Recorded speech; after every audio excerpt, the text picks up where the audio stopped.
ঘূর্ণিঝড় শক্তির প্রভাবে রাতেই বয়ে যেতে পারে ঝড়ের তাণ্ডব, যা হবে বেশ শক্তিশালী।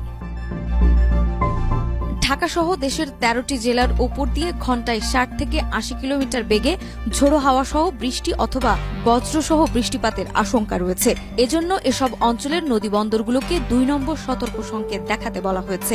২৯ মে দিবাগত রাত ১টা পর্যন্ত আবহাওয়া অধিদপ্তর দেশের অভ্যন্তরীণ নদীবন্দরগুলোর জন্য বিশেষ পূর্বাভাসে এই তথ্য জানিয়েছে।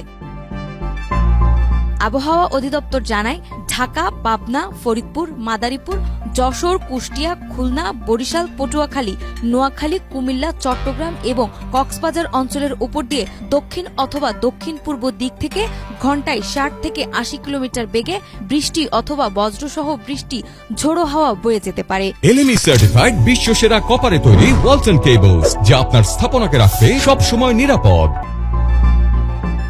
এই কারণে এসব এলাকার নদীবন্দরগুলোকে ২ নম্বর সতর্ক সংকেত দেখাতে বলা হয়েছে। এছাড়া দেশের অন্যান্য এলাকায় একই দিক থেকে ঘণ্টায় ৪৫ থেকে ৬০ কিলোমিটার বেগে অস্থায়ীভাবে দমকা অথবা ঝোড়ো হাওয়া সহ বৃষ্টি বা বজ্রবৃষ্টি হতে পারে। এসব এলাকায় নদীবন্দরগুলোকে ১ নম্বর সতর্ক সংকেত দেখাতে বলা হয়েছে।